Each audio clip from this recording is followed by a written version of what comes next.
एक काल की बात है, कुछ मछुआरे नदी में मछली पकड़ रहे थे कि अचानक उनके जाल में एक विचित्र चीज़ फंस आई। वो बहुत वजनी थी। बड़ी मुश्किल से उनने अपना जाल बाहर निकाल कर उन्होंने उसे साफ किया। वो कई जली वनस्पतियों से घिरी पड़ी थी।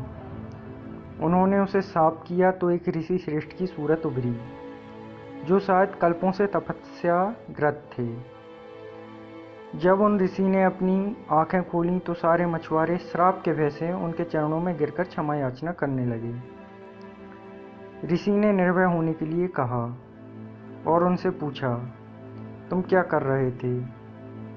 एक बुजुर्ग मछुआरा, जो उनका मुख्य था, ने जवाब दिया, महाराज, मछली पकड़ रहे थे। इसी से हम दीन अपना भरण पोषण करते हैं। इन्हें बेचकर हमें जो भी दक्षिणा प्राप्त होती है, उससे अपना और अपने बच्चों का जीवन निर्वाह करते हैं। तपस्वी ऊंचे स्वर में बोले, अगर इसी कार्य से तुम अपना जीवन निर्वाह करते हो और तुम्हारे मछलियों के जाल में मैं फंसा हूँ, तो तुम मुझे बेचकर अपना तथा अपने बच्चों का लालन पोषण करो। ये तपस्वी का आदेश था।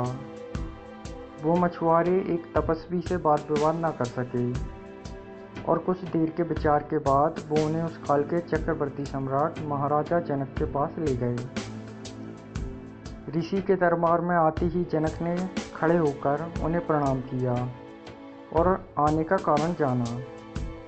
उस बुजुर्ग मछुआरे ने उन्हें कारण स्पष्ट किया और राजा जनक अभिमान में आकर बोले, इनके बदले तुम्हें 1,00,000 स्वर्ण मुद्राएं देता हूँ।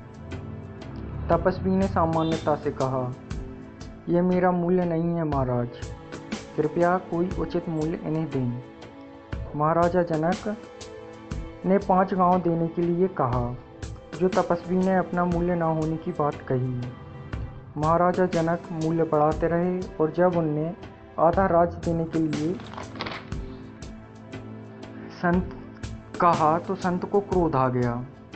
उनने कहा, मैं कई कल्पों से तपस्या कर रहा हूँ महाराज, ये मेरा कोई उचित मूल्य नहीं है। मैं अब आपको आखिरी अवसर देता हूँ।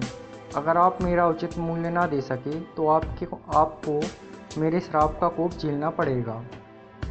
महर्षि बड़े क्रोधित थे। राजा घबरा गए।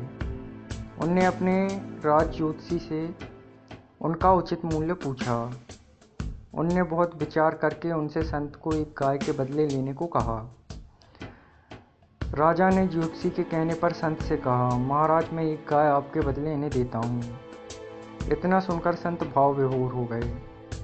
उन्होंने महाराज से कहा, महाराज जनक, ये तो आपने बहुत अधिक कीमत लगा दी। एक गाय का मूल्य मुझसे कहीं अधिक है।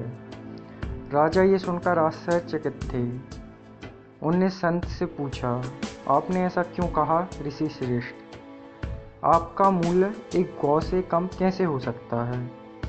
इस पर संत ने बहुत प्यारा जवाब दिया, महाराजा जनक, मैंने कई कल्प तपस्या की है, पर इतने पर भी मेरा मलमूत्र पवित्र नहीं हो सकता।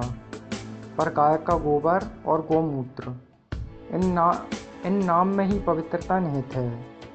जब पूजन होता है तो उस स्थान को गोबर से पवित्र किया जाता है। जब कोई रोगी होता है तब उसे गौमूत्र से निरोगी किया जाता है। इसके मुझसे श्रेष्ठ होने में कोई शंका वाली बात नहीं है महाराज। और राजा ने उस गाय के बदले तपस्वी को पा लिया।